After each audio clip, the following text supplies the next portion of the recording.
حضرت عائشہ صدیقہ رضی اللہ تعالیٰ عنہا ایک حدیث میں یہ روایت فرماتی ہیں کہ حضور نبی کریم سرور دو عالم صلی اللہ علیہ وسلم شعبان کے مہینے میں کثرت سے روزے رکھا کرتے. رمضان کی تیاری سمجھ لیجیے, اس کی مشق سمجھ لیجیے, اس کا استقبال سمجھ لیجیے.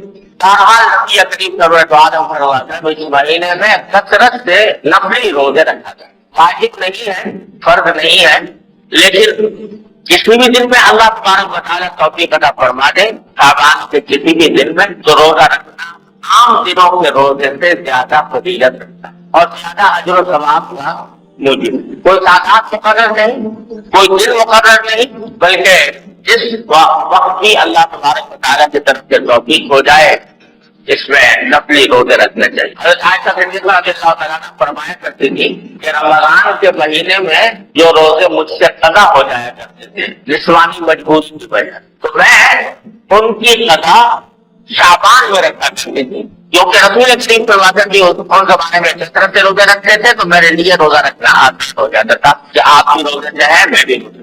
تو اس سے شعبان کے روزوں کی فضیلت معلوم ہو. البتہ ساتھ ہی رسول کریم صلی اللہ علیہ وسلم نے یہ بھی بیان فرمایا, صحابہ کرام کو ہدایت دی کہ رمضان سے کچھ پہلے, ایک دن پہلے یا 2 دن پہلے روزہ نہیں رکھنا چاہیے.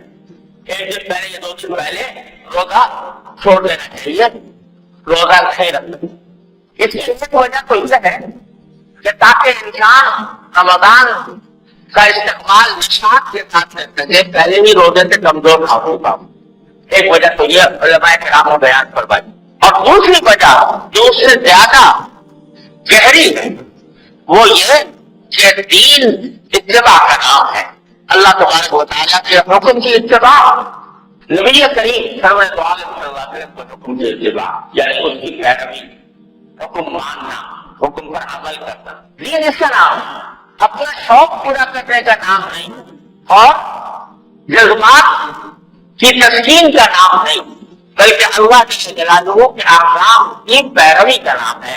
اسی لیے بدعات کو ضلالت اور گمراہی قرار دیا گیا, کیونکہ بدعت جو ہوتی ہے وہ اپنے دل کے ارادے سے اپنی خواہش کے مطابق ایک چیز آگے کر لیتا ہے, اس کو دین سمجھ لیتا ہے, دین کے اس کو دین قرار دے دیتا ہے, وہ حکم کی اتباع نہیں ہوتا. تو اس واسطے شریعت نے یہ حکم دیا کہ رمضان سے 1-2 دن پہلے روزہ چھوڑ دو. کیوں چھوڑ دو؟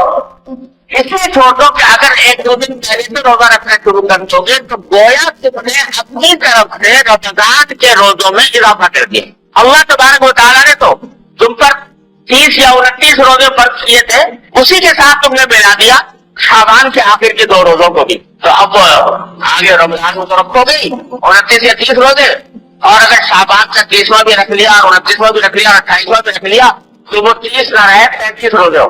یہ اپنی طرف سے اضافہ ہو, فرض کے اندر اضافہ ہو.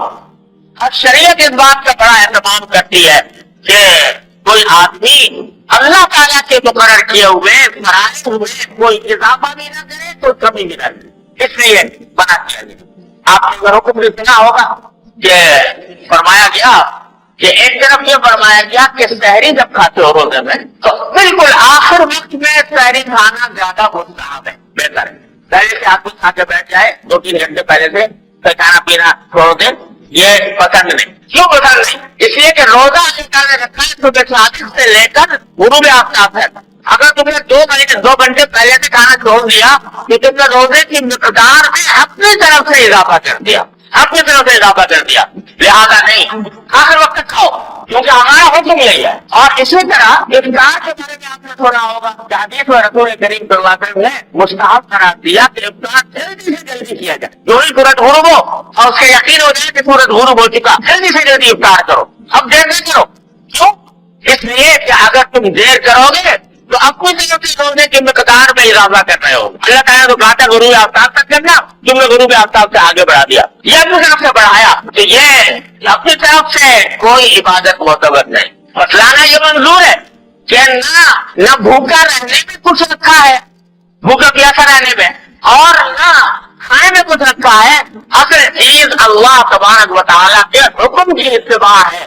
جب وہ کہے کہ بھوکا رہو بھوکے رہو، جب وہ کہے کہ کھاؤ تو کھاؤ، اس وقت کھانا ہی فضیلت رکھتا ہے، اس وقت کھانے میں ہی ثواب ملے گا کیونکہ اللہ تعالیٰ کا حکم ہے کہ کھاؤ۔ تو یہی معاملہ شعبان کے آخری 2 روزوں کا، اس سے آپ اندازہ لگا سکتے ہیں کہ شریعت نے کتنی باریکی کے ساتھ اس بات کا لحاظ رکھا ہے کہ کوئی شخص دین میں اپنی طرف سے کوئی اضافہ نہ کرے، دین میں اپنی طرف سے کوئی چیز شامل نہ کر دے، چاہے وہ دیکھنے میں اچھی معلوم ہو رہی ہو، چاہے وہ دیکھنے کے اندر عبادت معلوم ہو رہی ہو، لیکن اللہ تبارک و تعالیٰ کی مقرر کردہ طریقے کے خلاف ہے، اس لیے اعتبار تھا وہ پسندیدہ ہی نہیں، اس پر گناہ ہے۔